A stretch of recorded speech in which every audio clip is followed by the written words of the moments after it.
பாகம் 106. மதுவை பார்த்த அவந்திகாவின் மனம் சந்தோஷத்தில் நிரம்பி வழிந்து கொண்டிருக்க, மதுவோ அவந்திகாவை கட்டி பிடித்துக் கொண்டு அழுது கொண்டிருந்தாள். இருவரும் தங்களின் அன்பை மாறி மாறி பொழிந்து முடித்திருக்க, அதற்கு பிறகுதான் இருவரும் நிகழ்காலத்திற்கு திரும்பியிருந்தனர். மதுவை விலக்கி நிறுத்திய அவந்திகா, மது, நீ எப்படி இங்க வந்த? உன்னை யார் கடத்தினது? எப்படி நீ தப்பிச்சு வந்த என்று அவசர குரலில் கேட்டுக்கொண்டிருக்க, மதுவோ முகத்தை துடைத்தபடி பேச ஆரம்பித்தாள். அவந்திகா, அது ஒரு பெரிய கதடி. என்ன கடத்தி வச்சிருந்தது யாருன்னு சொன்னா நீயே ஷாக் ஆகிடுவ. என்ன கடத்தி வச்சிருந்தது யார் தெரியுமா? என் அத்தை பையன் சேகர் தான். அந்த பைத்தியக்காரன் தான் என்ன கடத்தி வச்சிருந்தான். ஆனா அவன் மோசமானவனெல்லாம் இல்லடி. என்ன கடத்தினானே ஒழிய என்னை எந்த டார்ச்சரும் பண்ணல. இது எல்லாத்தையும் விட முக்கியமான விஷயம் என்னன்னா, அவன் எதுக்கு என்ன கடத்தினான்ற காரணம்தான். அவன் ஒரு பொண்ண லவ் பண்றானா. இது அவன் வீட்டுக்கு தெரிஞ்சு போச்சு. சோ அவன் வீட்டுல ரொம்ப எதிர்ப்பான். அதனால அந்த பொண்ணோட ஓடி போற பிளான்ல இருந்தானா.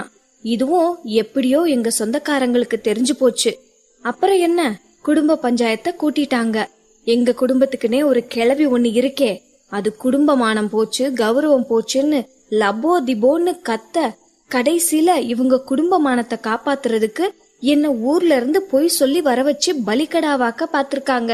எனக்கு ஆரம்பத்திலேயே சந்தேகம்தான், இவங்க இவ்ளோ தூரம் பண்றாங்கன்னா இதுல ஏதோ ஒரு விவகாரம் இருக்குன்னு. ஆனா அது இதுதான்றது தெரியாம போச்சு என்று மது நடந்ததை பற்றி சுருக்கமாக விளக்கி முடிக்க, அவந்திகாவிற்கோ மலைப்பாக இருந்தது.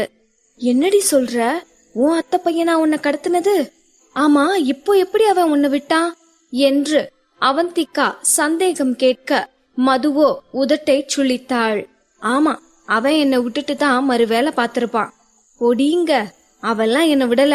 அவன் என்ன கை காலை கட்டி வச்சு பாதுகாப்புக்கெல்லாம் ஆள் போட்டிருந்தான். ஆனா ஒண்ணு, அவனும் சரி அவன் கூட வச்சிருந்த ஆளுங்களும் சரி எல்லாம் சரியான லூசு பசங்கடி. அதுங்களுக்கு சரியா என்ன கட்டி போட கூட தெரியல. அதுங்க அசந்த நேரமா பார்த்து அவனுங்க கிட்ட இருந்து தப்பிச்சிட்டேன். ஆனா அங்கிருந்து முழுசா தப்பிக்கிறதுக்குள்ள என்ன கண்டுபிடிச்சு மறுபடியும் தூக்கிட்டு போயிட்டானுங்க என்று மது சொல்லிக் கொண்டிருக்க, ஓ அப்பதான் நீ எனக்கு மெசேஜ் பண்ணியா? திரும்ப நீ மெசேஜ் பண்ணுவேன்னு ரொம்ப நேரமா வெயிட் பண்ணிட்டு இருந்தேன். ஆனா நீ மெசேஜ் பண்ணவே இல்ல. அதான் மறுபடியும் நீ அவங்க கிட்ட மாட்டிக்கிட்டேன்னு நினைச்சு நான் ரொம்ப பயந்து போயிட்டேன். ஆனா எப்படி நீ திரும்ப தப்பிச்ச? ஆமா, நீ யாரோட கார்ல வந்த என்று அவந்திகா சந்தேகம் கேட்ட பிறகுதான் மது அவள் வந்த கார் பற்றி ஞாபகம் வந்து திரும்பி பார்த்தாள். ஆனால் அந்த காரோ மதுவை இறக்கிவிட்ட அடுத்த வினாடியே மின்னல் வேகத்தில் அங்கிருந்து பறந்து போயிருந்தது. அந்த கார் அங்கு இல்லை என்று பார்த்த மது பதறி போனாள். ஹே, இங்கிருந்த கார் எங்கடி? எங்க போச்சு என்று மது பதற்றமாக கேட்க, அவந்திகாவோ அந்த கார் அப்பவே போயிடுச்சே என்று மதுவின் பதட்டத்திற்கான காரணம் புரியாமல் பதில் கூறினாள். அந்த கார்ல இருந்தவங்க தாண்டி என்னை சேகர் கிட்ட இருந்து காப்பாத்தி கூட்டிட்டு வந்தது. அவங்க யாருன்னு கூட தெரியல. சடனா அந்த கடவுனுக்கு வந்தாங்க. சேகர் ஆளுங்களை அடிச்சு போட்டுட்டு என்ன காப்பாத்தி கூட்டிட்டு வந்து இங்க இறக்கி விட்டாங்க. இதுக்கு நடுவுல அவங்க யாரு, நான் அங்க இருக்கிறது அவங்களுக்கு எப்படி தெரிஞ்சதுன்னு ஒண்ணுமே சொல்லல. இத்தனைக்கும் அவங்க முகத்தை கூட காட்டாம மாஸ்க் போட்டிருந்தாங்க. அவங்களுக்கு நான் ஒரு தேங்க்ஸ் கூட சொல்லலடி என்று மது வருத்தமும் வியப்புமாக பேசிக்கொண்டே இருக்க, அவந்திகாவிற்கோ சடனாக ஒரு எண்ணம் அவளின் மூளைக்குள் குறுகுறுத்தது. உடனே அவந்திகா திரும்பி அரவிந்தை பார்க்க, அரவிந்தோ புன்னகையோடே அவர்களை பார்த்து கொண்டு நின்றிருந்தான். அரவிந்தின் புன்னகையை பார்த்ததும் அவந்திகாவிற்கு அவளின் சந்தேகம் உறுதியே ஆகிவிட்டது. ஃப்ராடு அரவிந்த் சார், இது உங்க வேலைதானா? கண்டிப்பா இது உங்க வேலையாத்தான் இருக்கும். இந்த வேலைய உங்களை தவிர வேற யாராலையும் பார்த்திருக்க முடியாது. இவ்ளோ நேரம் என் கூடவே இருந்துட்டு சத்தமே இல்லாம எவ்ளோ பெரிய வேலைய பார்த்திருக்கீங்க. பெரிய கிரிமினல் தான் அரவிந்த் நீங்க. ஆனா நல்ல கிரிமினல். இது தெரியாம உங்களை வேற மனசுக்குள்ளேயே திட்டிட்டேன். அதுக்கு சாரி என்று அவந்திகா மனதுக்குள் பேசிக் கொண்டிருக்க, மதுவோ அவந்திகாவின் கைகளை பிடித்து உசுப்பினாள். அவந்திகா, என்னடி, என்ன யோசிச்சுட்டு இருக்க? இதுக்கு மேலேயும் இங்கேயே நின்னு பேசிட்டு இருந்தா அப்புறம் மறுபடியும் ஏதாவது பிரச்சனை வந்துட போகுது என்று மது கூறவும் தான் அவந்திகாவிற்கு அவர்கள் ரோட்டிலேயே நின்று கொண்டு மொத்த கதையும் பேசிக் கொண்டிருப்பது நினைவுக்கு வந்தது. ஆமா மது, முதல்ல இங்கிருந்து போலாம் என்று கூறிய அவந்திகா மதுவின் கைகளை பிடிக்க, மதுவோ அரவிந்தை பார்த்து புருவத்தை சுளித்தாள். அவந்திகா, ஒரு நிமிஷம் நில்லு. இவர் யாரு? இவரை எங்கேயோ பார்த்த மாதிரி இருக்கே என்று மது சந்தேகம் கேட்கவும் அவந்திகாவிற்கு தூக்கி வாரி போட்டது. அடி பாவி மது, அரவிந்த் சிலிக்கான் மாஸ்க் எல்லாம் போட்டு மாறு வேஷம் போட்டிருக்கும் போதே அவரை எங்கேயோ பார்த்த மாதிரி உனக்கு இருக்கா? இவ்ளோ பிரச்சனையிலையும் என்ன டென்ஷன் பண்ற மாதிரி சந்தேகம் கேக்குறத மட்டும் பக்காவா பண்ணிருடி என்று மனதுக்குள் புலம்பிய அவந்திகா, இவர் யாருன்னு தெரியலையா?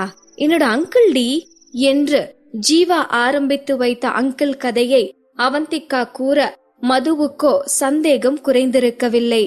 என்னது அங்கிளா? என்ன சொல்ற அவந்திகா? இப்படி ஒரு அங்கிள் இருக்கிறதா இதுவரைக்கும் நீ என்கிட்ட சொன்னதே இல்லையே. உனக்கு யாரும் இல்லைன்னு தானே சொல்லிருக்க என்று மது அவந்திகாவை மேலும் டென்ஷன் பண்ணி கொண்டிருக்க அவந்திகாவிற்கோ அலுப்பாக இருந்தது. அடியே மது, உன்கிட்ட நான் என்ன பத்தியே எந்த உண்மையும் முழுசா சொல்லலையா? இதுல என் அங்கிளை பத்தி சொல்லலன்னு வேற நீ கேள்வி கேக்குற. எல்லாம் என் நேரம்.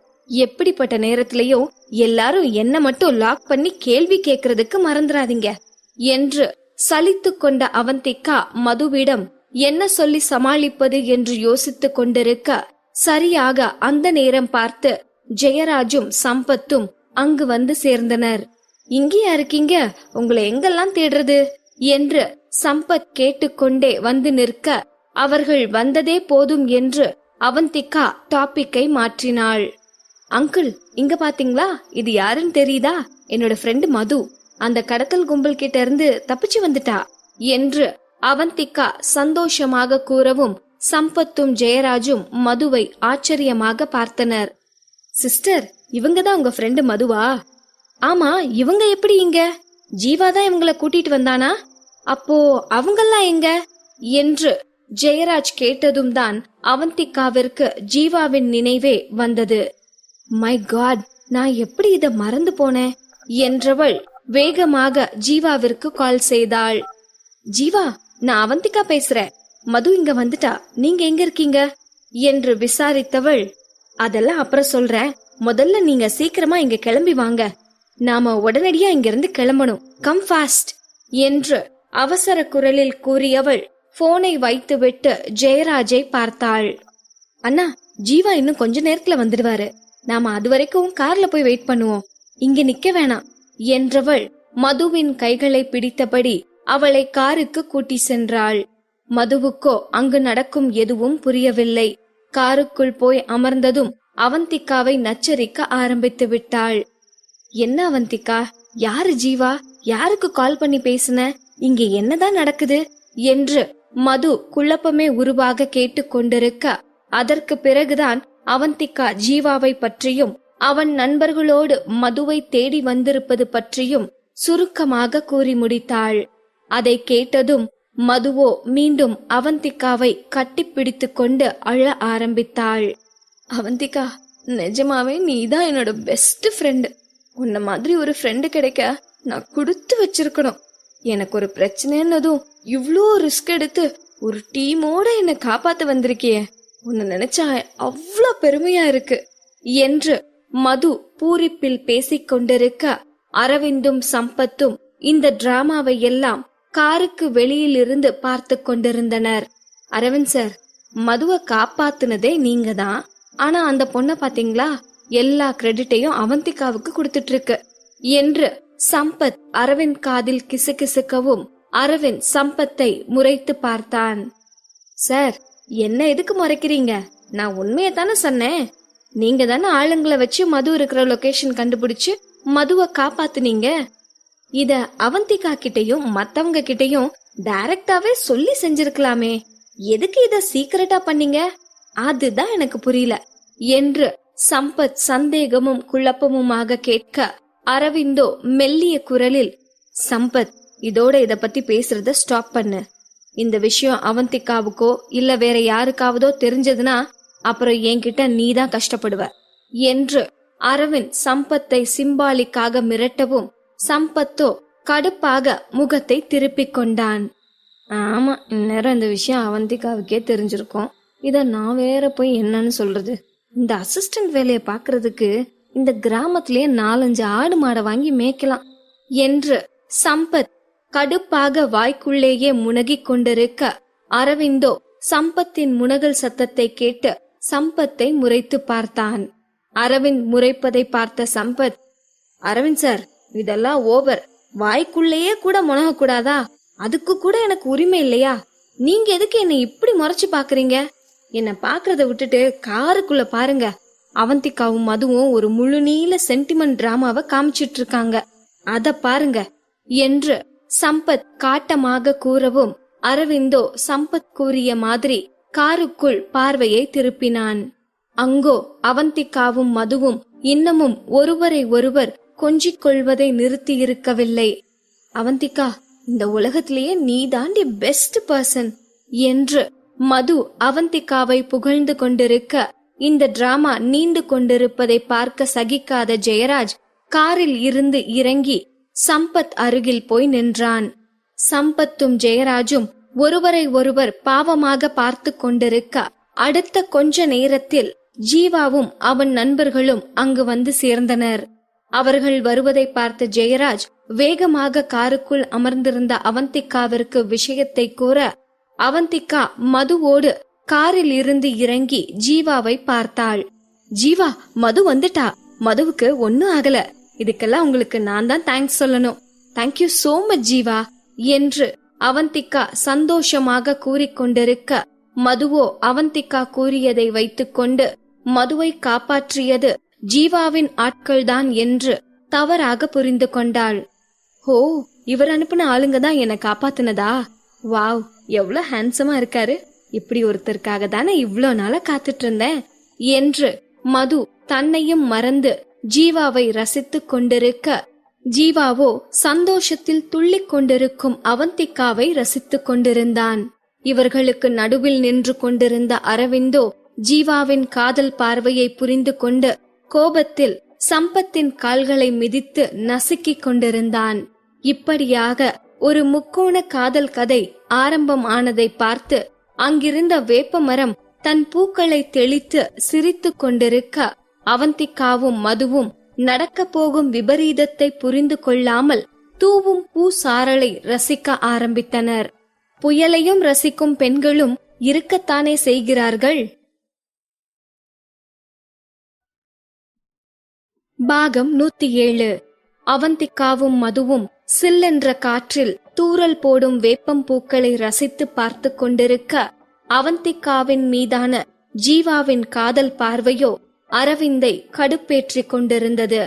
அரவிந்த் கடுப்பில் சம்பத்தின் கால்களை மேலும் பலமாக நசுக்கவும் அதற்கு மேலும் வலி பொறுக்க முடியாது என்று உணர்ந்த சம்பத் ஆ என்று கத்திவிட அனைவரின் பார்வையும் சம்பத்தின் மீது திரும்பியது.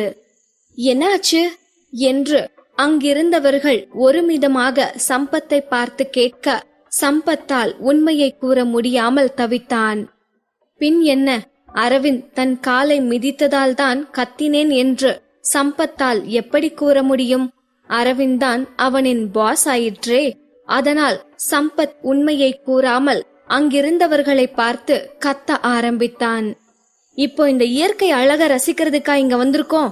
இருக்கிற பிரச்சனை போதாதுன்னு இங்கேயே நின்னு இன்னும் பிரச்சனையை இன்க்ரீஸ் பண்றதா உங்க அடுத்த பிளானா என்று சம்பத் காலில் ஏற்பட்ட வலியோடு கத்தவும் அவந்திகாவும் மற்றவர்களும் சம்பத்தின் கோபத்திலும் நியாயம் இருக்கிறது என்பதை புரிந்து கொண்டு அங்கிருந்து கிளம்ப முடிவு செய்தனர். அவந்திகா, அங்கிள் சொல்றதும் சரிதான். இதுக்கு மேல இங்க இருக்கிறது சேஃப் இல்ல. நீங்களும் மதுவும் சீக்கிரம் கார்ல ஏறுங்க என்றவன் திரும்பி ரஞ்சித்தை பார்த்து, ரஞ்சித், நாங்க இந்த கார்ல வரோம், நீயும் சுதாகரும் அந்த கார்ல வந்துருங்க. அப்படியே 2 அங்கிளையும் அந்த கார்லயே கூட்டிட்டு வந்துடுங்க என்று கூறவும் இதை கேட்டு அரவிந்தும் சம்பத்தும் திடுக்கிட்டு ஜீவாவை பார்த்தனர். அதற்கு மேல் மௌனமாக இருந்தால் அவந்திகாவை ஜீவாவிடம் விட்டுவிட்டு பதறிக்கொண்டே இருக்க வேண்டியதுதான் என்று உணர்ந்த அரவிந்த் கண்களாலேயே சம்பத்திடம் பேச அரவிந்தின் எண்ணத்தை புரிந்து கொண்ட சம்பத் ஜீவாவிடம் சண்டை போட ஆரம்பித்தான். என்னது, நாங்க எதுக்கு அந்த கார்ல வரணும்? நாங்க அவந்திகா கூட இந்த கார்ல தான் வருவோம். நாங்க ஒன்னாதான் வந்தோம், ஒன்னாதான் போவோம் என்று சம்பத் சின்ன பிள்ளை மாதிரி பிடிவாதமாக கூறவும் ஜீவாவும் மற்றவர்களும் சம்பத்தை ஒரு மாதிரி பார்த்தனர். சம்பத் அடம் பிடித்து கொண்டிருப்பதால் வேறு வழி தெரியாமல், சரிங்க அங்கிள், ரொம்ப டென்ஷன் ஆகாதீங்க, அப்புறம் பிபி ஏறிட போகுது என்று சுதாகர் கிண்டலாக கூறிவிட்டு திரும்பி ஜீவாவை பார்த்தான்.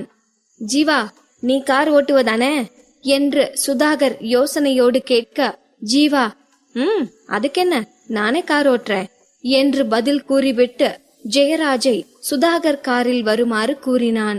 ஒரு வழியாக யார் யார் எந்த காரில் போவது என்று முடிவானதும் அனைவரும் காரில் அமர்ந்து கொண்டு அங்கிருந்து கிளம்புவதற்கு தயாராயினர். சுதாகர் காரோ அங்கிருந்து கிளம்பி இருக்க, ஜீவாவோ காரை ஸ்டார்ட் செய்ய போக, அந்த நேரம் பார்த்து மதுவோ நேரம் காலம் புரியாமல் புதுசாக ஒரு பிரச்சனைக்கு புள்ளி வைக்க ஆரம்பித்தாள். காரை நிறுத்துங்க பிளீஸ், அவந்திகா காரை நிறுத்த சொல்லடி, என்னால இங்கிருந்து வர முடியாதுடி என்று மது அலம்பல் பண்ணவும் அவந்திகாவும் மற்றவர்களும் திகைப்போடு மதுவை பார்த்தனர். என்ன மது, என்ன ஆச்சு, எதுக்கு இப்படி சொல்ற? இதுக்கு மேல நாம இங்க இருக்கிறது ரொம்ப ரிஸ்கடி என்று அவந்திகா பதற்றமாக பேச, மதுவோ அவள் மனதில் உறுத்தி கொண்டிருப்பதை கொட்ட ஆரம்பித்தாள். சாரி அவந்திகா, நீ எனக்காக இவ்ளோ தூரம் பண்ணதே ரொம்ப பெரிய விஷயம்தான். ஆனா என்னால இப்படியே உன்னோட வர முடியாதுடி. அப்படி நான் வந்தா எனக்கு மனசாட்சின்னு ஒண்ணு இருக்கிறதுக்கே அர்த்தம் இல்லாம போயிடும்டி.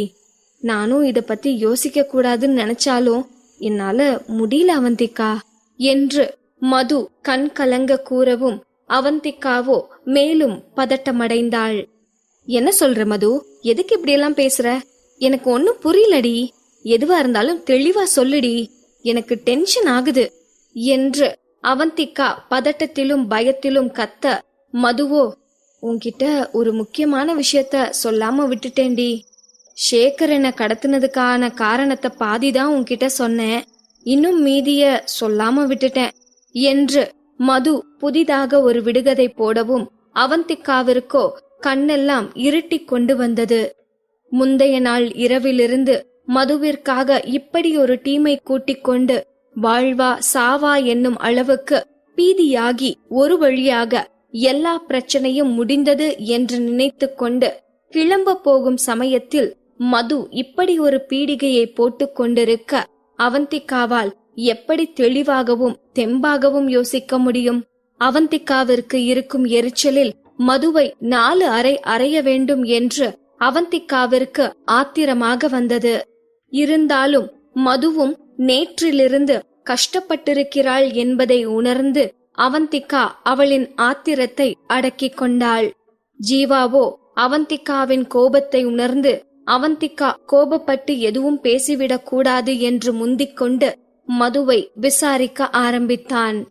மது, எதுவா இருந்தாலும் சொல்லுங்க, நாங்கெல்லாம் இருக்கோம்ல, என்ன பிரச்சனை? அந்த சேகர் உங்களை பிளாக்மெயில் பண்ணானா, அதான் வரமாட்டேன்னு சொல்றீங்களா என்று ஜீவா கேட்கவும் மதுவோ இல்லை என்று வேகமாக தலையாட்டினாள். அப்படிலாம் இல்லங்க, அந்த லூசுக்கு என்ன பிளாக்மெயில் பண்ற அளவுக்கெல்லாம் அறிவில்ல என்று மது கூறவும் அவந்திகாவோ அவளின் கண்ட்ரோலை இழந்து கோபத்தில் அரவிந்தை வேகமாக காரில் இருந்து இறக்கிவிட்டு விசுக்கென்று அவளும் காரில் இருந்து இறங்கினாள். அவந்திகா அப்படி இறங்கி போகவும் ஏதோ சொல்ல வந்த மதுவோ அவந்திகாவின் கோபத்தை உணர்ந்து விசும்ப ஆரம்பித்து விட்டாள். பாருங்க, அவந்திகா கோவிச்சுக்கிட்டா, எல்லாம் ஏன் தப்புதான், நான் ஒன்னும் சொல்லல, நீங்கெல்லாம் போங்க, நான் இங்கே இருக்கேன் என்று மது லூசுத்தனமாக கூறிக்கொண்டே அழவும் அதை கேட்டு ஜீவாவுக்கே கோபம் வந்தது.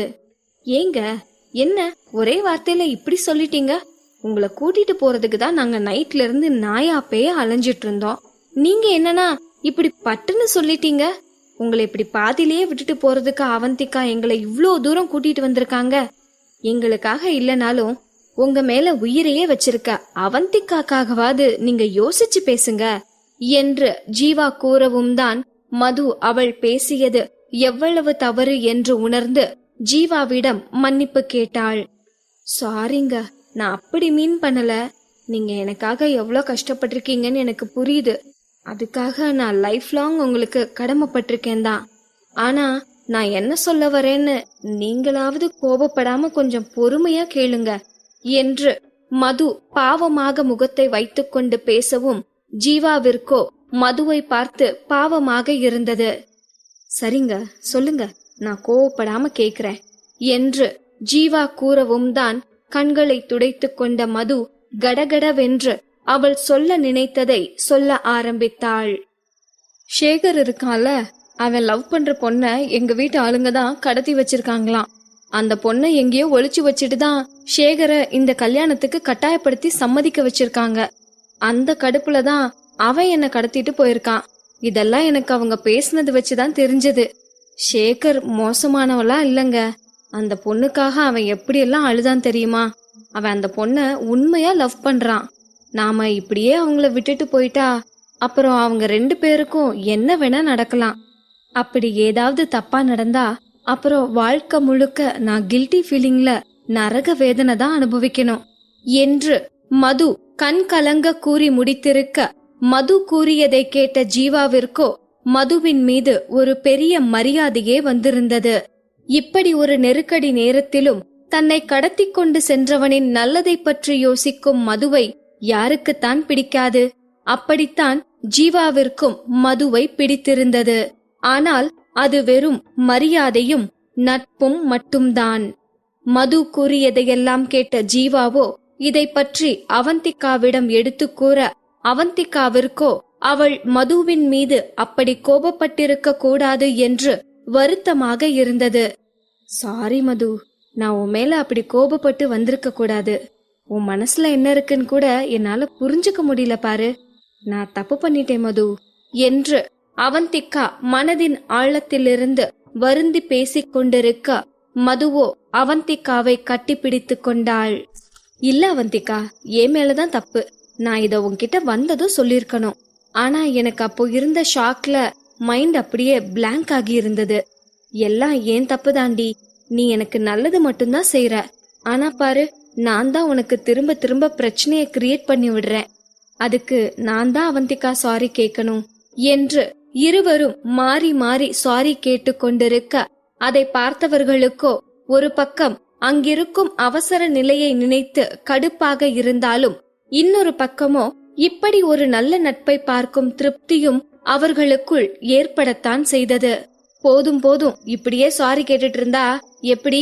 அடுத்து என்ன பண்ணணும்னு யோசிக்கணும்ல என்று சம்பத் கூறவும், ஆமா அவந்திகா, நமக்கு டைம் இல்ல, சீக்கிரம் ஏதாவது யோசிச்சு பண்ணணும் என்று கூறிய ஜீவாவிற்கு ஜெயராஜிடமிருந்து கால் வந்தது. ஜீவா ஜெயராஜிற்கு பதில் கூறிக்கொண்டிருந்தான். நாங்க அதே இடத்துலதான் இருக்கோம், நீங்களும் திரும்பி வாங்க. அது வேற ஒரு பிரச்சனைடா, வாங்க நேர்ல பேசிக்கலாம் என்று ஏற்கனவே காரை எடுத்துக்கொண்டு அங்கிருந்து கிளம்பி இருந்த ஜெயராஜிடம் பேசியவன் திரும்பி மதுவை பார்த்தான். மதுவோ வருத்தத்தோடு மீண்டும் சாரி கேட்டாள். விடுங்க, திரும்பவும் சாரியா? இப்போ அந்த பொண்ணை எப்படி காப்பாத்துறதுன்னு தான் யோசிக்கணும், அத பத்தி பேசுவோம் என்று ஜீவா கூறவும், ஜீவா இப்படி ஹீரோ மாதிரி பேசிக் கொண்டிருப்பதை கேட்ட அரவிந்திற்கோ கடுப்பானது. கடுப்பாக ஜீவாவை பார்த்த அரவிந்த் மதுவிடம் விசாரிக்க ஆரம்பித்தான். இந்த சென்டிமெண்ட் டிராமாவை ஸ்டாப் பண்றீங்களா? மது, அந்த பொண்ணு எங்க இருக்கான்னு உனக்கு தெரியுமா? உன் ஃபேமிலி தான் அந்த பொண்ணை கடத்தி வச்சிருக்காங்கன்னா கண்டிப்பா அந்த பொண்ணு உங்க ஃபேமிலிக்கு சம்பந்தப்பட்ட இடத்துலதான் இருக்கணும். அப்படி ஏதாவது இடம் இருக்கா? இல்ல உங்க வீட்ல இத பத்தி பேசினத நீ கேட்டிருக்கியா? நல்லா ஞாபகப்படுத்தி சொல்லு என்று அரவிந்த் மெயின் பாயிண்ட்டுக்கு வரவும் தான் மது அரவிந்த் கூறிய கோணத்தில் யோசிக்க ஆரம்பித்தாள். நீண்ட நேரம் யோசித்தவள், இல்ல எனக்கு அப்படி எந்த இடமும் தெரியல, அப்படி எதுவும் என் முன்னாடி பேசிக்கல என்று கூறிவிட்டு ஏதோ நினைவு வந்தவளாக, ஆனா என் வீட்ல எல்லாரும் அடிக்கடி ரூம்குள்ள போய் மீட்டிங் போடுவாங்க. ஆரம்பத்துல நான் அதை பெருசா எடுத்துக்கல. ஆனா எனக்கு கல்யாணம் பண்ண போறதா சொன்னதும் கொஞ்சம் உஷாராகி அவங்க பேசுறத என் சித்தி பொண்ண விட்டு என் போன்ல ரெக்கார்ட் பண்ண சொன்னேன். ஆனா அதை கேக்குறதுக்கு கூட எனக்கு நேரம் இல்ல. மேபி அதுல ஏதாவது க்ளூ இருக்கலாம் என்று மது யோசனையாக கூறவும் அவந்திகாவிற்கு பரவசமானது. மது, உனக்குள்ள இப்படி ஒரு அறிவாளி இருந்திருக்காளா? ரொம்ப சந்தோஷண்டி என்று அவந்திகா நினைத்து கொண்டிருக்க ஜீவாவோ அவனுக்குள் தோன்றிய சந்தேகத்தை முன்வைத்தான். அதெல்லாம் ஓகே மது, ஆனா சேகர் இப்போ எங்க இருக்காரு? நம்மளை விட அவருக்கு நிறைய டீடைல் தெரிஞ்சிருக்குமே. அவர்கிட்ட பேசினா இன்னும் பெட்டரா இருக்கும். அவருக்கு நாமளும் ஹெல்ப் பண்ண ரெடியா இருக்கோம்னு தெரிஞ்சா அவர் சைட்ல இருந்து நமக்கு மேற்கொண்டு எந்த பிரச்சனையும் வராது. அதே மாதிரி அவரும் கிறுக்குத்தனமா எதுவும் செய்ய மாட்டார்ல. அவர் நம்பர் இருந்தா அவருக்கு கால் பண்ணு மது என்று ஜீவா கூறவும் அங்கிருந்தவர்களுக்கு ஜீவா கூறுவது சரி என்று பட்டது. ஆனால் மதுவிடம் இருந்த சேகரின் நம்பரோ ஸ்விட்ச் ஆஃப் ஆகி இருக்கவும் அதற்கு மேல் சேகரை பற்றி மதுவுக்கு எந்த தகவலும் தெரியாததால் சேகரை தொடர்பு கொள்வது எப்படி என்று ஆளுக்கு ஒரு பக்கமாக மூளையை கசக்க ஆரம்பித்தனர். மது வைத்த புள்ளி பெரும் சிக்கலாய் நீண்டு கொண்டே சென்று கொண்டிருக்க அந்த சிக்கலை தீர்ப்பதற்காக அங்கிருந்தவர்கள் புது சிக்கலில் மாட்டிக்கொள்ள தயாராயினர். பாகம் 108. அங்கிருந்தவர்கள் பலமாக யோசித்துக் கொண்டிருக்க சுதாகர் கார் அங்கு வந்து நின்றது. காரில் இருந்து இறங்கியவன், என்ன ஜீவா, எதுக்கு இங்கே நிக்கிறீங்க? மறுபடியும் ஏதாவது பிரச்சனையா என்று புரியாமல் கேட்க ஜீவாவோ அடுத்து வந்த சிக்கலை பற்றி சுருக்கமாக கூறி முடித்தான். இதை கேட்டதும் சுதாகருக்கும் ரஞ்சித்துக்கும் கொஞ்சம் எரிச்சலாகத்தான் இருந்தது. என்னதான் உதவி செய்வதற்காக வந்திருந்தாலும் பிரச்சனையை மேலும் மேலும் இழுத்து கொண்டிருந்தால் யாருக்குத்தான் எரிச்சல் வராமல் இருக்கும்? ஆனால் ஜெயராஜோ இந்த பிரச்சனைகளை எல்லாம் தீர்ப்பதற்காகவே அவதாரம் எடுத்தவன் போல ஆர்வமானான். ஓஹோ, புது பிரச்சனையா? சூப்பர் சூப்பர், இதையும் தீர்த்து வச்சுட்டே கிளம்பிட்டா போச்சு என்று ஜெயராஜ் உற்சாகமாக கூற ஜீவாவோ சேகரை தொடர்பு கொள்ளும் வழி தெரியாமல் இருப்பதை பற்றி வருத்தத்தோடு கூறினான். இதுக்கு எதுக்குடா இவ்ளோ யோசிக்கிறீங்க? சேகர் நம்பர் மதுக்கிட்டே இருக்குமே என்று புத்திசாலி போல் கூறவும் அங்கிருந்தவர்கள் கடுப்பாக ஜெயராஜை முறைத்து பார்த்தனர். அது எங்களுக்கு தெரியாதாடா? மது வச்சிருக்க சேகர் நம்பருக்கு ட்ரை பண்ணா அது ஸ்விட்ச் ஆஃப்னு வருது. அதான் அடுத்து என்ன பண்றதுன்னு யோசிச்சுட்டு இருக்கோம் என்று ஜீவா பிரச்சனையை தெளிவாக விளக்கி கூற ஜெயராஜோ, அவ்வளவுதானடா, இதுக்கு தானே நம்ம கூடவே ரஞ்சித்துங்கிற புதையல கூடவே வச்சிட்டு சுத்துறோம். ரஞ்சித் ஆளுங்க கல்யாண வீட்டுல தானே இன்னும் இருக்காங்க. அவங்கள விட்டு விசாரிக்க சொன்னா கல்யாண மாப்பிள்ள எங்க இருக்காருன்னு முழு விவரமும் தெரிஞ்சிட போகுது என்று ஜெயராஜ் சூப்பர் ஐடியாவை கொடுக்கவும் ஜீவாவும் மற்றவர்களும் உற்சாகமானார்கள். சூப்பர்டா என்று ஜெயராஜை பார்த்து உற்சாகமாக கூறிய ஜீவா ரஞ்சித்திடம் திரும்பி சேகரை பற்றி விசாரிக்குமாறு கூறினான். ரஞ்சித்தோ கடுப்போடு போனை எடுத்துக்கொண்டு விசாரிக்க போகவும் மீதி இருந்தவர்கள் மதுவின் போனில் இருந்த ரெக்கார்டிங்கை போட்டு பார்த்து அதில் ஏதாவது குழு கிடைக்குமா என்று துப்பு துலக்க ஆரம்பித்திருந்தனர். ஆனால் அந்த வாய்ஸ் ரெக்கார்டிங்கோ தெளிவாக இல்லாமல் ஒரே சத்தமாக ஒருவருக்கொருவர் மாற்றி மாற்றி சத்தம் போட்டுக் கொண்டிருந்ததில் அவர்கள் பேசுவதே விளங்கிக் கொள்ள முடியாத அளவுக்கு தாறுமாறாக இருந்தது. அந்த ரெக்கார்டிங்கை கேட்டு கேட்டு சலித்து போன அவந்திகா, என்ன மது, ஒழுங்கா ரெக்கார்ட் கூட பண்ண மாட்டியா என்று உச்சு கொட்டவும், நான் என்னடி பண்றது, என் சித்தி பொண்ணுதான் ரெக்கார்ட் பண்ணா, அவளுக்கு இருக்கிற அறிவுக்கு இவ்ளோ பண்ணதே பெருசு என்று பாவமாக முகத்தை வைத்துக் கொண்டு கூறினாள் மது. ஆனால் அந்த ஆடியோவை மீண்டும் மீண்டும் கேட்டதில் அவந்திகாவிற்கு ஏதோ ஒன்று விசித்திரமாக தோன்றவும் அது என்னவென்று அவந்திகா யோசித்துக் கொண்டிருக்க அதுவரை அமைதியாக நின்று கொண்டிருந்த அரவிந்தோ, அந்த பொண்ணு மது இருந்த அதே வீட்டுலதான் இருக்கா என்று அசால்ட்டாக கூறினான்.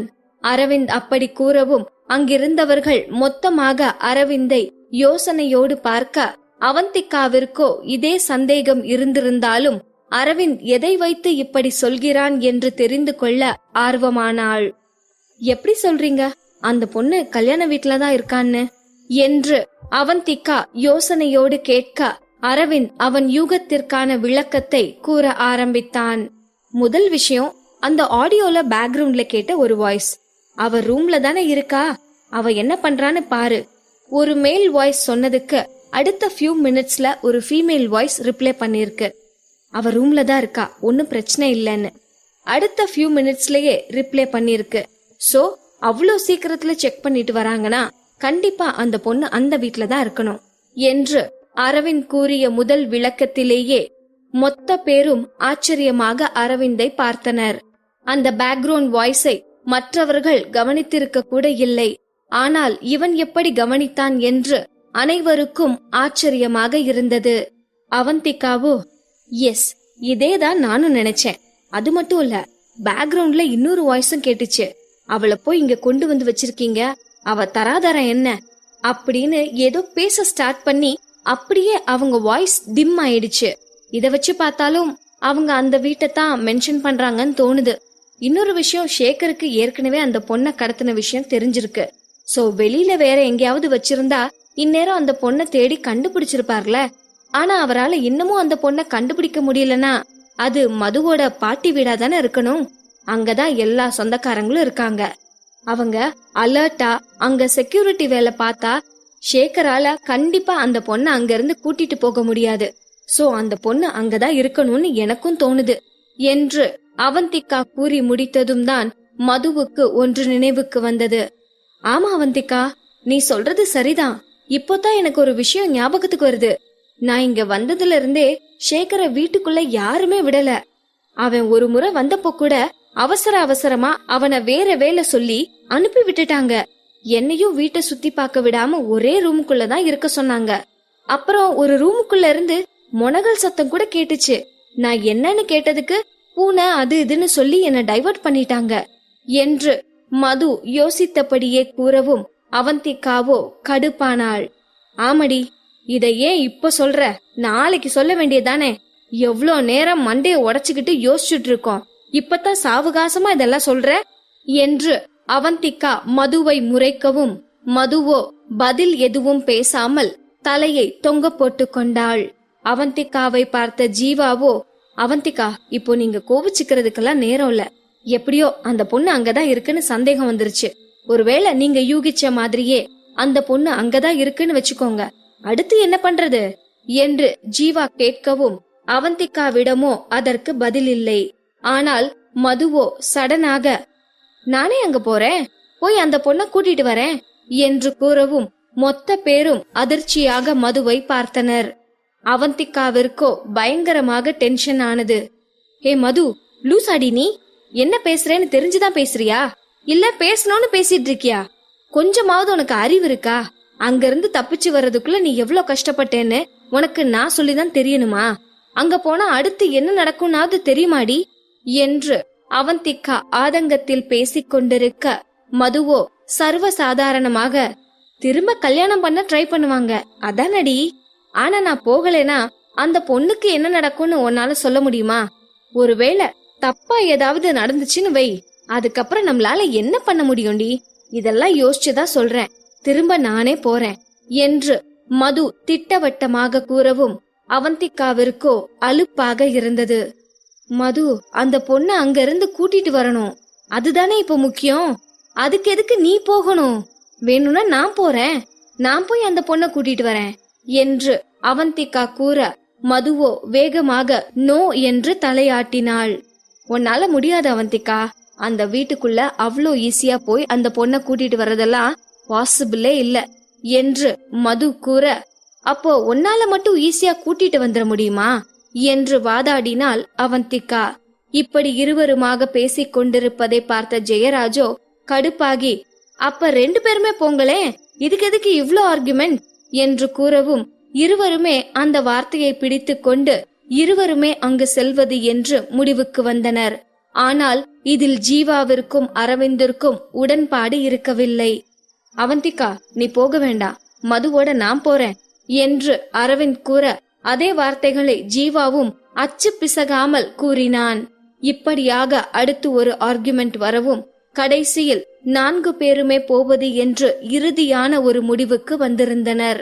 ஆனால் இதே மாதிரி அந்த பெண்ணை காப்பாற்ற போகிறேன் பேர்வழி என்று நெஞ்சை நிமிர்த்தி கொண்டு போனால் வேலைக்கு ஆகாது என்று புரிந்து கொண்டவர்கள் என்ன செய்வது என்று யோசிக்க அவந்திகா அசுர வேகத்தில் ஒரு ஐடியாவை கேட்ச் செய்து மற்றவர்களுக்கு விளக்க ஆரம்பித்தாள். எனக்கு ஒரு ஐடியா தோணுது. இப்போ மது காணாம போயிட்டான்னு தானே தேடிட்டு இருக்காங்க.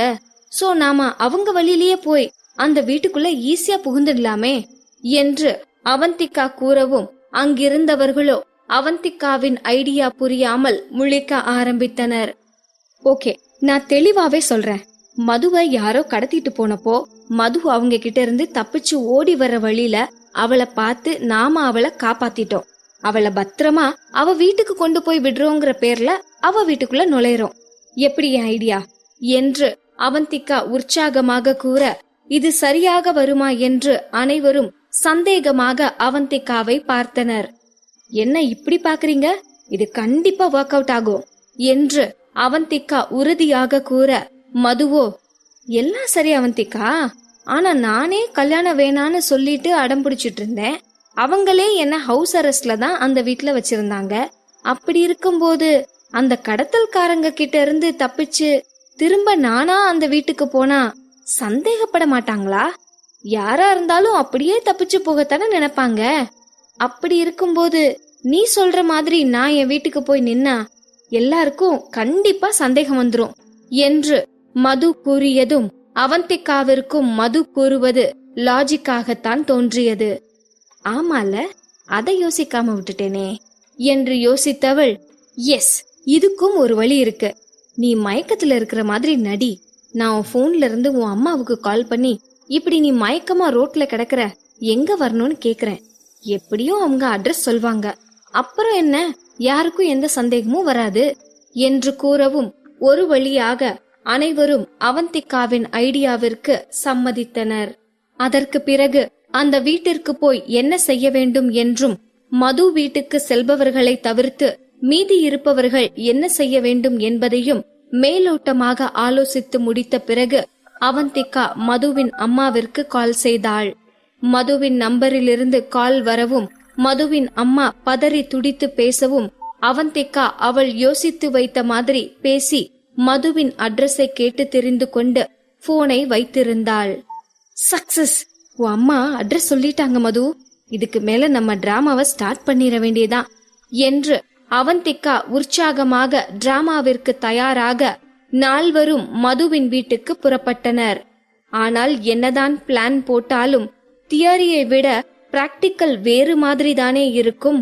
இதை அவந்திகாவின் படை புரிந்து கொள்ளுமா என்ன?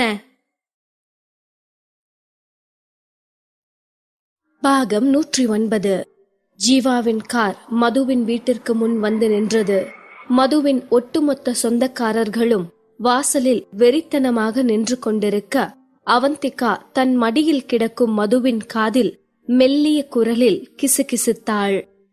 மது, ஓ வீட்டு வாசல் வரைக்கும் வந்தாச்சு. நான் சொன்னதெல்லாம் நல்லா ஞாபகம் வச்சுக்கோ. இத்தனை பேரையும் ஏமாத்திட்டு அந்த பொண்ணை கூட்டிட்டு போறது அவ்வளோ ஈஸியான விஷயம் இல்ல. So be careful. எந்த இடத்துலயும் லூசுத்தனமா உளறிடக்கூடாது. எது பேசுறதா இருந்தாலும் சரி, செய்யறதா இருந்தாலும் சரி, யோசிச்சுதான் பண்ணணும். புரியுதா என்று அவந்திகா மெல்லிய குரலில் மதுவை எச்சரிக்கை செய்து முடித்ததும் ஜீவாவும் அரவிந்தும் காரை விட்டு இறங்கினர். மதுவின் உறவினர்களோ மதுவை காரிலிருந்து அலேக்காக தூக்கிக் கொண்டு வீட்டிற்குள் சென்றனர்.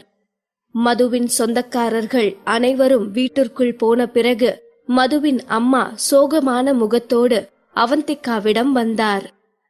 ரொம்ப தேங்க்ஸ்மா. என் பொண்ணு காணாம போயிட்டான்னு தெரிஞ்சதுல இருந்து என்னால ஒரு நிமிஷம் கூட நிம்மதியா இருக்க முடியலமா. அவ்வளோ மனவேதனையா அனுபவிச்சிட்டு இருந்தேன். நல்ல வேலையா உன்ன மாதிரி நல்லவங்க கண்ல அந்த சாமி தான் என் பொண்ண காட்டி கொடுத்திருக்கா. அதான் எந்த பிரச்சனையும் இல்லாம என் பொண்ணு வீடு வந்து சேர்ந்திருக்கா. உனக்கு எத்தனை நன்றி சொன்னாலும் போதாதுமா என்று மதுவின் அம்மா கண்ணீர் மல்க அவந்திகாவிற்கு நன்றி சொல்லிக் கொண்டிருக்க மதுவின் அப்பாவும் அவரோடு சேர்ந்து கொண்டு கை கூப்பி நின்றார். இப்படி மதுவின் அம்மா அப்பா அவந்திகாவின் முன் கையெடுத்து கும்பிட்டு கொண்டிருப்பதை பார்க்க அவந்திகாவிற்கு சங்கடமாக இருந்தது. என்னம்மா, எதுக்கு இப்படி எனக்கு தேங்க்ஸ் எல்லாம் சொல்லிட்டு இருக்கீங்க? நானும் உங்க பொண்ணு மாதிரிதாம்மா. இதெல்லாம் யாருக்கு செய்யறேன்? என் ஃப்ரெண்டுக்கு தானே. இதுக்கு போய் எதுக்கு கையெடுத்தெல்லாம் கும்பிடுறீங்க என்று அவந்திகா உணர்ச்சி வேகத்தில் உளறி கொட்ட, இதை கேட்ட மதுவின் அப்பா அம்மாவோ குழப்பமாக அவந்திகாவை பார்த்து கொண்டு நின்றிருந்தனர். அவந்திகா உளறி கொட்டியதை கேட்ட அரவிந்தோ சட்டென்று அந்த சூழ்நிலையை சமாளிக்க முனைந்தான். அவந்திகா, என்ன இது? அந்த பொண்ணை பார்த்து கொஞ்ச நேரம்தான் ஆச்சு, அதுக்குள்ள அந்த பொண்ணையும் உன் ஃப்ரெண்ட் லிஸ்ட்ல சேர்த்துட்டியா என்று சமாளித்த அரவிந்த் திரும்பி மதுவின் அம்மாவை பார்த்தான். இவ இப்படிதாங்க, யார பார்த்தாலும் ரொம்ப நாள் பழகுனவங்க மாதிரி உரிமை எடுத்துக்கிட்டு பேச ஆரம்பிச்சிருவா. நீங்க ஒண்ணு தப்பா எடுத்துக்காதீங்க என்று அரவிந்த் கூறவும், மதுவின் அம்மா கலைவாணி, ஓ அப்படியா, பரவாயில்ல, இப்படி ஒரு நல்ல பொண்ண பாக்குறது ரொம்ப கஷ்டம்தாங்க, உங்க பொண்ண நல்லா வளர்த்திருக்கீங்க என்று கலைவாணி காம்ப்ளிமெண்டாக நினைத்து கூறவும், அரவிந்திற்கோ ரத்தம் கொதித்தது. என்ன, என்னோட பொண்ணா என்று அரவிந்த் கண்கள் சிவக்க கேட்கவும், அரவிந்தின் கோபத்தை பார்த்து கலைவாணிக்கும் மதுவின் அப்பா சுந்தரேசனுக்கும் திகைப்பாக இருந்தது. ஏன் இவ்ளோ டென்ஷன் ஆகுறீங்க சார்?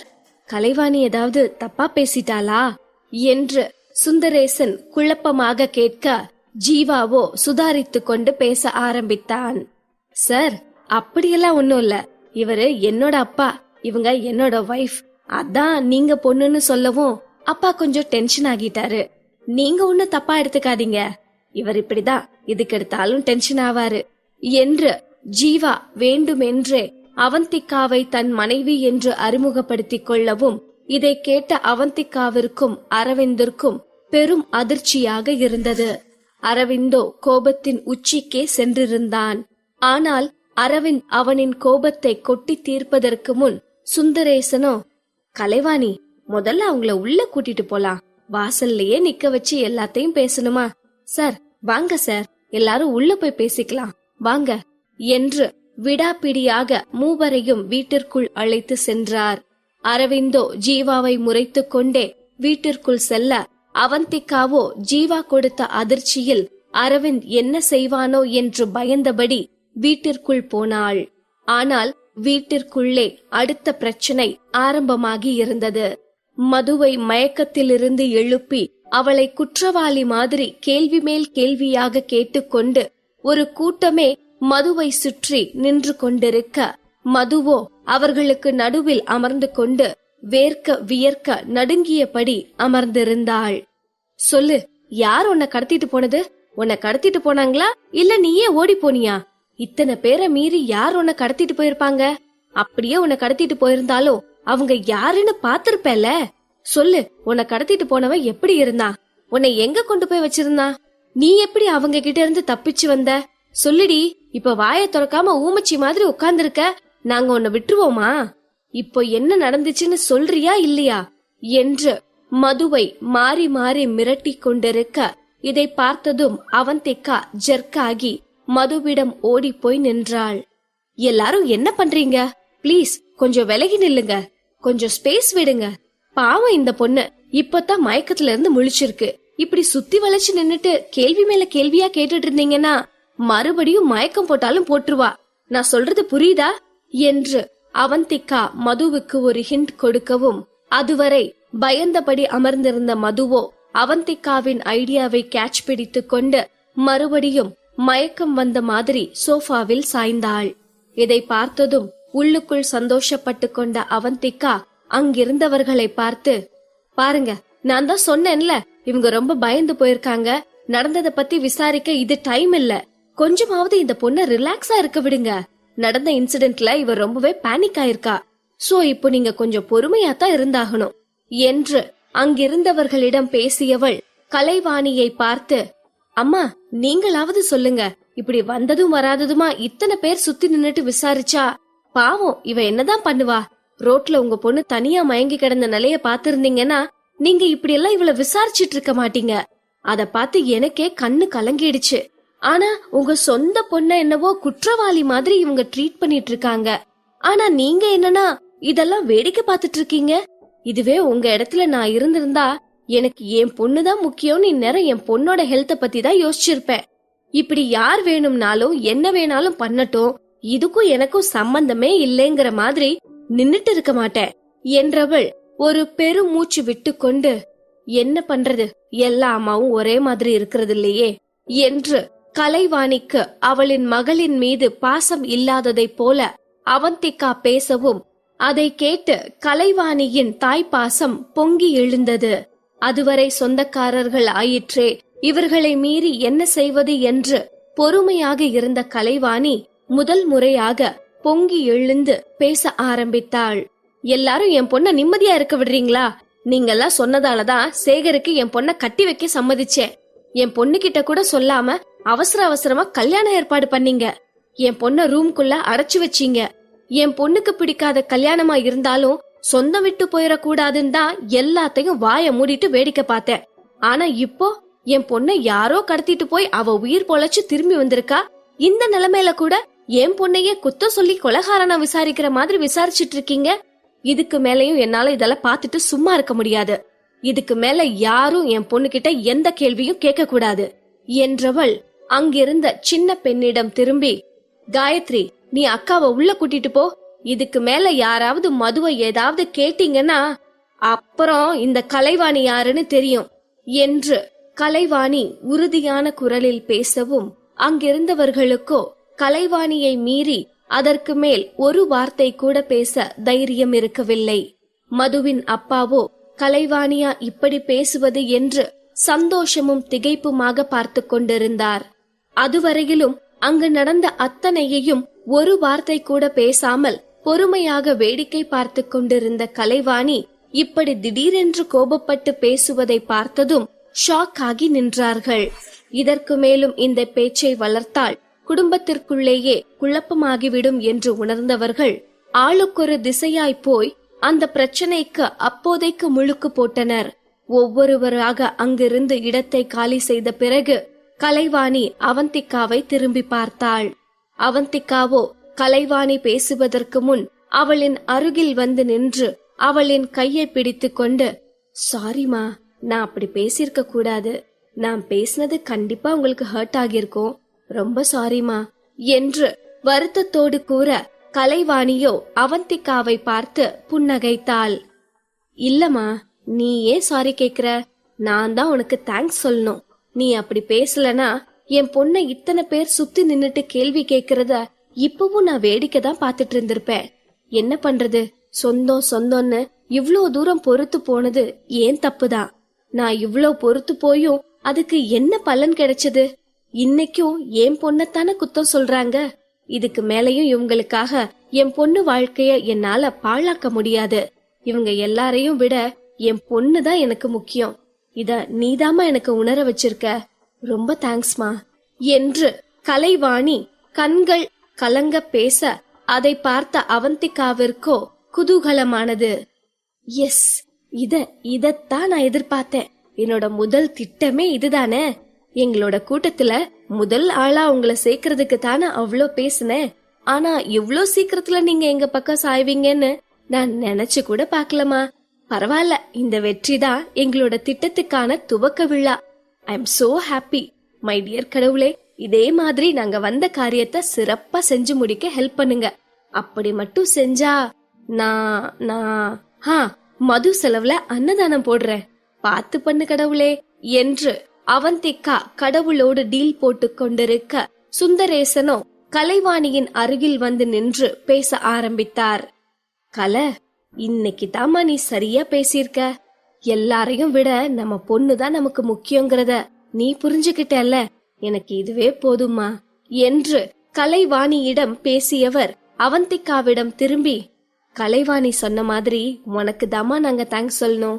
எங்க பொண்ண பத்திரமா கூட்டிட்டு வந்து விட்டது மட்டும் இல்லாம அவ மேல இவ்ளோ அக்கறை காட்டுறியே, இதுக்கெல்லாம் நாங்க உனக்கு என்ன திருப்பி செய்ய போறோமோ என்று சுந்தரேசன் ஃபார்மல் வார்த்தைகளை அள்ளி வீசிக் கொண்டிருக்க, அவந்திகாவோ அதை கேட்ச் பிடித்து கொண்டு அவளுக்கு சாதகமாக பயன்படுத்த ஆரம்பித்தாள். அப்பா, இது என்னோட கடமைதான். இதுக்கு போய் எதுக்கு இவ்ளோ ஃபீல் பண்ணி பேசிட்டு இருக்கீங்க என்றவள், அது அப்பா, நான் உங்ககிட்ட ஒரு உதவி கேட்பேன். இது உங்களுக்கு செஞ்ச உதவிக்கு பதில் உதவின்னு நினைச்சுக்காதீங்க. உங்களுக்கு விருப்பம் இல்லனா யோசிக்காம நோ சொல்லிடுங்க என்று அவந்திகா பீடிகை போட, சுந்தரேசன் யோசனையோடு அவந்திகாவை பார்த்தார்.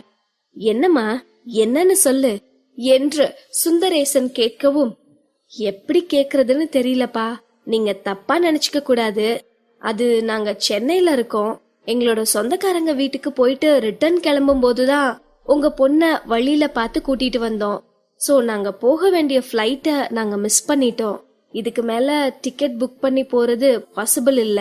அதனால நாங்க ரிட்டர்ன் கிளம்புற வரைக்கும் நாங்க ஸ்டே பண்ற மாதிரி ஏதாவது ஹோட்டல் இருந்தா அங்க கூட்டிட்டு போக முடியுமா? இந்த ஊர் எங்களுக்கு புதுசு, அதான் கேக்குறேன் என்று அவந்திகா தயங்கி தயங்கி பேசி முடிக்கவும் சுந்தரேசனோ பலமாக சிரிக்க ஆரம்பித்தார். இதுக்குத்தான் இவ்ளோ பயந்து பயந்து பேசினியாமா? நான் கூட என்னவோ ஏதோன்னு நினைச்சேன். எங்க பொண்ண பத்திரமா கூட்டிட்டு வந்து எங்க கிட்ட சேர்த்திருக்க. நீ எதுக்குமா ஹோட்டல்ல போய் தங்கணும்? இங்கேயே தங்கிக்கோமா என்று சுந்தரேசன் கூறவும் அவந்திகா வேகமாக தலையாட்டி மறுத்தாள். இல்லப்பா, உங்களுக்கு எதுக்கு சிரமம் என்று அவந்திகா மறுக்கவும், இதுல என்னமா கஷ்டம் இருக்க போகுது? இவ்ளோ பெரிய வீடு இருக்கு, நீங்க 3 பேர் தங்குறதுலயா சிரமம் வந்துட போகுது? நீ வாயார நான் அப்பான்னு கூப்பிடுற. அப்படி இருக்கும்போது உன்னை ஹோட்டல்ல தங்க வச்சா அப்புறம் நான் என்னமா மனுஷன்? நீ இதுக்கு மேல எதுவும் சொல்லக்கூடாது.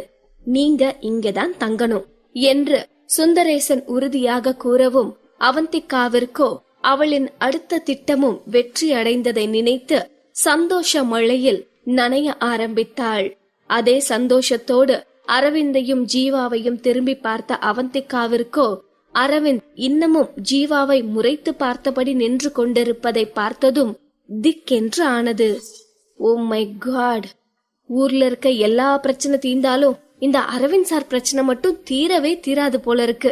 இப்போ இவங்களை எப்படி சமாளிக்க போறேனோ என்று அவந்திகா நினைத்து கொண்டிருக்க சுந்தரேசனோ, அம்மா நீயும் உன் வீட்டுக்காரரும் தெற்கால இருக்கிற ரூம்ல தங்கிக்கோங்க, பெரியவரை ஏன் கூட தங்கிக்கட்டும் என்று சாவகாசமாக கூற அவந்திகாவிற்கு தூக்கி வாரி போட்டது.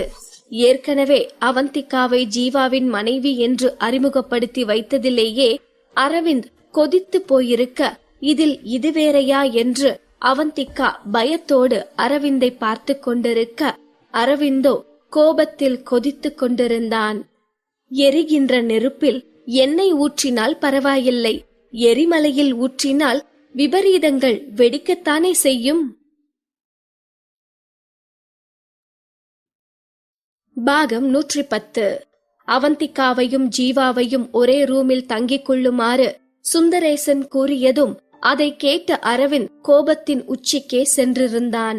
அரவிந்தின் கண்கள் சிவந்து கோபம் தலைக்கு ஏறி கொண்டிருக்க அவந்திகாவோ அரவிந்த் ஏதாவது பேசி சொதப்பிவிட போகிறானோ என்று பயந்து நடுங்கிக் கொண்டிருந்தாள். ஜீவாவோ அடிச்சது லாட்டரி பிரைஸ் என்பது போல முகம் முழுக்க புன்னகையோடு நின்று கொண்டிருக்க அந்த நேரம் பார்த்து அவந்திகாவை காப்பாற்றுவதற்காகவே அங்கு வந்து நின்றாள் மது. அப்பா என்று அழைத்தபடியே மது அங்கு வந்து நிற்கவும் அவந்திகாவிற்கு கொஞ்சம் தெம்பாக இருந்தது. ஓ நல்ல வேலை, நீங்க இன்னும் கிளம்பல. நீங்க கிளம்பிட்டீங்கன்னு நினைச்சு அவசரமா வந்தேன். நீங்க தானே என்ன அங்கிருந்து காப்பாத்தி கூட்டிட்டு வந்தீங்க, ரொம்ப தேங்க்ஸ்க என்று மது நடிப்பு ராணி மாதிரி ஆக்ட் பண்ணி கொண்டிருக்க சுந்தரேசனோ, மது அவசரமே இல்ல, இன்னைக்கு முழுக்க இவங்களுக்கு தேங்க்ஸ் சொல்லிக்கலாம். இவங்க இன்னைக்கு இங்கதான் தங்க போறாங்க.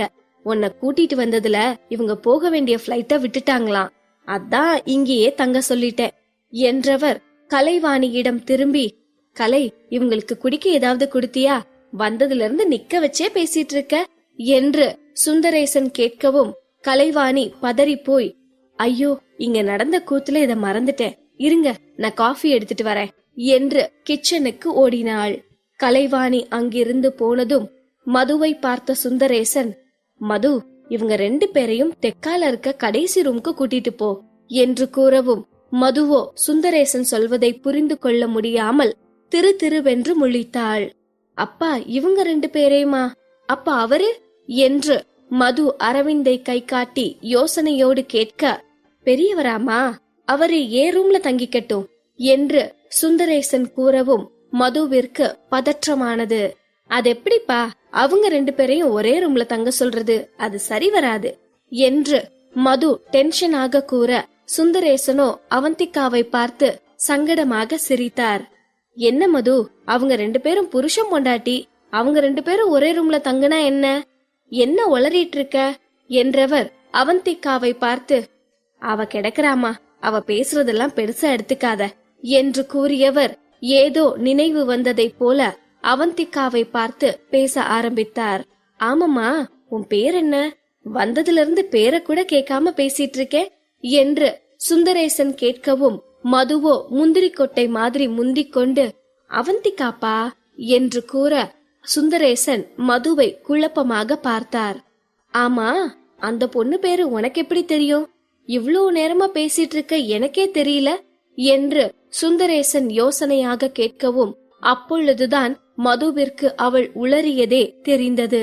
அது வந்துப்பா, எனக்கு எப்படி தெரியும்னா, அந்த அங்கிள் தான் அவந்திக்கான்னு பேர் சொல்லி அவங்கள கூப்பிட்டாரு, அப்ப கேட்டேன், இல்லனா எனக்கு எப்படி தெரியும் என்று மது ஒரு வழியாக சமாளித்ததும் தான் அவந்திகாவிற்கு நிம்மதியானது. அப்படியாமா, அதான பார்த்தேன்.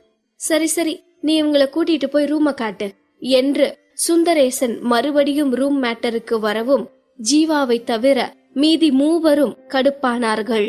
அரவிந்தோ அவந்திகாவை பார்க்கும் பார்வையிலேயே அவந்திகாவை துன்புறுத்தி கொண்டிருந்தான். மதுவிற்கோ ஜீவாவின் மீது ஒரு ஈர்ப்பு வந்திருக்க, அவந்திகாவோடு ஒரே ரூமில் அவனை தங்க விடுவதில் மதுவிற்கு துளியும் விருப்பம் இருக்கவில்லை. அதனால் இதை எப்படியாவது தடுத்தே ஆக வேண்டும் என்று யோசித்தவள் அவசரமாக பேச ஆரம்பித்தாள். அப்பா, அவந்திகா என் ரூம்லயே இருக்கட்டுமேப்பா, இவங்கள எனக்கு ரொம்ப பிடிச்சிருக்கு. இவங்க என் ரூம்ல இருந்தா எனக்கும் பேச்சு துணையா இருக்கும். அப்புறம் அத்தைங்க சித்திங்கன்னு யாரும் வந்து தொந்தரவு பண்ண மாட்டாங்க. நானும் கொஞ்சம் நிம்மதியா இருப்பேன். பிளீஸ்பா, இவங்க என் ரூம்லயே தங்கிக்கட்டுமே என்று மது கெஞ்சி கேட்கவும், சுந்தரேசனோ என்ன செய்வது என்பது போல அவந்திகாவை பார்த்தார்.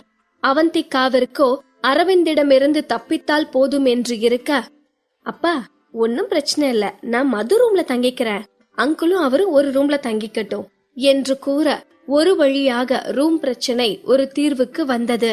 ஜீவாவிற்கோ கைக்கு கிடைத்த வாய்ப்பு கைவிட்டு போனதை நினைத்து ஒரு பக்கம் ஏமாற்றமாக இருந்தாலும், இன்னொரு பக்கமோ அரவிந்தோடு ஒரே ரூமில் தங்குவதை நினைத்து எரிச்சலாக இருந்தது. ஒரு வழியாக மூவரும் ரூமிற்குள் சென்று செட்டில் ஆகியிருக்க, அரவிந்திற்கோ அவனின் கோபம் இன்னும் அடங்கிய பாடில்லை. ஜீவாவை ஏதாவது செய்தே ஆக வேண்டும் என்று அரவிந்த் கொலை வெறியில் காத்து கொண்டிருக்க, அந்த சமயம் பார்த்து கலைவாணி சுட சுட காப்பி கொண்டு வந்து இருவரிடமும் நீட்டினார். தேங்க்ஸ் ஆண்டி, காஃபி வாசனைய செம்மையா இருக்கு. எங்க அம்மாவும் இப்படிதான் சூப்பரா காஃபி போடுவாங்க என்று ஜீவா அவனின் ரோலை சிறப்பாக ஆற்றிக் கொண்டிருக்க, ஏற்கனவே கொலை வெறியில் இருந்த அரவிந்தோ ஜீவா பேசியதை கேட்டு மேலும் கடுப்பானான். காஃபி டம்ளரை கலைவாணியிடம் இருந்து வாங்கும் சாக்கில் தடுமாறி விழுவதைப் போல சூடான காஃபியை வேண்டுமென்றே ஜீவாவின் மீது ஊற்றினான். சூடான காப்பியோ ஜீவாவின் காலிலும் கையிலும் பட, ஆ என்று அலறிய ஜீவா கடுப்பாக அரவிந்தை பார்க்க, அரவிந்தோ எந்த உணர்ச்சியும் காட்டிக்கொள்ளாமல், அச்சுச்சோ காஃபி மேல பட்டுருச்சா, அப்பாக்கு பிபி அதிகமாச்சு, அப்பப்போ தலை வேற சுத்துது, வயசாகுதுல்ல, அதான் தடுமாறிட்டேன். நீ போய் வாஷ் பண்ணிட்டு வா, காஃபி கொட்டிருச்சுல, போய் வாஷ் பண்ணிட்டு வா என்று அரவிந்த் ஜீவா ஆரம்பித்து வைத்த அப்பா வேஷத்தை வைத்தே ஜீவாவை பழிக்கு பழி வாங்க, ஜீவாவாலோ எதுவும் பேச முடியாமல் போனது. கலைவாணியோ அரவிந்த் கூறுவதை உண்மை என்று நம்பிக்கொண்டு, அண்ணா உங்களுக்கு ஒன்னும் பிரச்சனை இல்லையே, அதிகமா தலை சுத்தல் இருந்தா டாக்டர் போய் பார்த்துட்டு வந்துடலாம் என்று கூற, அரவிந்தோ வேண்டாம் என்று மறுத்தான். இல்லங்க, முன்னதான் பிபி அதிகமா இருந்துச்சு, இப்ப பரவாயில்ல, சரியாகிடுச்சு, ரொம்ப நல்லா இருக்கேன் என்று இரட்டை அர்த்தத்தில் அரவிந்த் பேச, ஜீவாவோ அரவிந்தை முறைத்து கொண்டே பாத்ரூமிற்கு சென்றான். கலைவாணி அங்கிருந்து போனதும் அரவிந்தோ கால் மேல் கால் போட்டு கொண்டு, யாரு கிட்ட, ஏன் கிட்டேயவா என்பது போல ஜீவாவை பழி தீர்த்த சந்தோஷத்தில் ஹாயாக ஜீவாவிற்கு கொடுத்த காஃபியை குடிக்க ஆரம்பித்தான். இப்படி அரவிந்த் அவனின் கோபத்தை தீர்த்திருக்க, அவந்திகாவோ மதுவின் மடியில் படுத்துக்கொண்டு அடுத்து என்ன செய்வது என்று தீவிரமாக யோசித்துக் கொண்டிருந்தாள். அவந்திகா, இதுவரைக்கும் நாம நினைச்ச மாதிரி எல்லாமே நல்லா தான் போயிட்டு இருக்கு. அடுத்து என்ன பண்றதுடி என்று மது யோசனையாக கேட்கவும் அவந்திகாவோ சலிப்பாக மதுவை பார்த்தாள். மது, கொஞ்ச நேரம் அமைதியா இருக்கியா? அதத்தானே நானும் யோசிச்சுட்டு இருக்கேன். முதல்ல அந்த பொண்ணு இருக்கிற ரூமுக்கு போகணும். இன்னமும் அந்த பொண்ணு அந்த ரூம்ல தான் இருக்காளான்னு செக் பண்ணணும். அதுக்கப்புறம் தான் அடுத்த பிளானை எக்ஸிக்யூட் பண்ண முடியும் என்று அவந்திகா கூறிக்கொண்டிருக்க அந்த நேரம் பார்த்து யாரோ கதவை தட்டவும் வேகமாக அவந்திகா மதுவின் மடியில் இருந்து எழுந்து தள்ளி அமர்ந்தாள். மது, யாருன்னு பாரு என்று அவந்திகா கூறியதும் மது யோசனையோடு கதவை திறக்க அங்கு மதுவின் சித்தி அம்சவேணி நின்று கொண்டிருந்தார். மதுவோ அவளை உள்ளே நுழைய விடாமல் கதவை கொஞ்சமாக திறந்து கொண்டு வழிமறித்து கொண்டு நிற்க அம்சவேணியோ ரூமிற்குள் நுழைவதற்கு முயற்சி செய்து கொண்டிருந்தாள். மது கண்ணு, நல்லா தூங்குனியா? ஆமா, அந்த சென்னை பொண்ணு ஓ ரூம்ல தானே இருக்கு. எங்க தள்ளு, அந்த பொண்ண பாக்கலாம் என்று அம்சவேணி மதுவை இடித்து தள்ளிவிட்டு ரூமுக்குள்ளே வர அவந்திகாவோ ஆஹா, அடுத்த பிரச்சனையா என்பது போல அம்சவேணியை பார்த்தாள். நீதான் எங்க மதுவை காப்பாத்தி கூட்டிட்டு வந்த பொண்ணா? உன் பேர் என்னம்மா என்று அம்சவேணி விசாரிக்கவும் அவந்திகா என்று லேசாக புன்னகைத்தவாறே பேரை கூறினாள் அவந்திகா. அவந்திகாவா? இதென்ன பேரு, புதுசா இருக்கே. நானும் ராதிகா, மேனகான்னு தான் பேர் கேள்விப்பட்டிருக்கேன். அவந்திகாவாமே? மது, நீயும் சென்னையில தானே இருக்க? அங்க இப்படியா பேரு வைப்பாங்க? என்ன பேரோ என்ன ஊரோ, கேட்கவே நாராசமா இருக்கு என்று இங்கிதமே இல்லாமல் அம்சவேணி வேண்டுமென்றே அவந்திகாவை வம்புக்கு இழுக்கும் நோக்கில் பேசவும் அவந்திகாவிற்கோ கடுப்பாக வந்தது. உடனே அவந்திகா அம்சவேணியை பார்த்து, ஆண்டி, உங்க பேர் என்ன என்று உள்நோக்கத்தோடு கேட்கவும் அவளோ அம்சவேணி என்று கெத்தாக கூற அதை கேட்ட அவந்திகா கேலியாக சிரிக்க ஆரம்பித்தாள். என்னது, அம்சவேணியா? இப்படி ஒரு பேரா?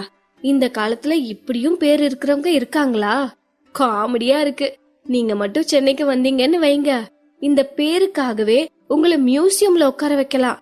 அப்படி ஒரு வினோதமான பேரு, அம்சவேணியா என்று அவந்திகா பலமாக விழுந்து விழுந்து சிரித்து நக்கல் அடித்துக் கொண்டிருக்கவும் அம்சவேணியோ கடுப்பாக மதுவை பார்த்தாள்.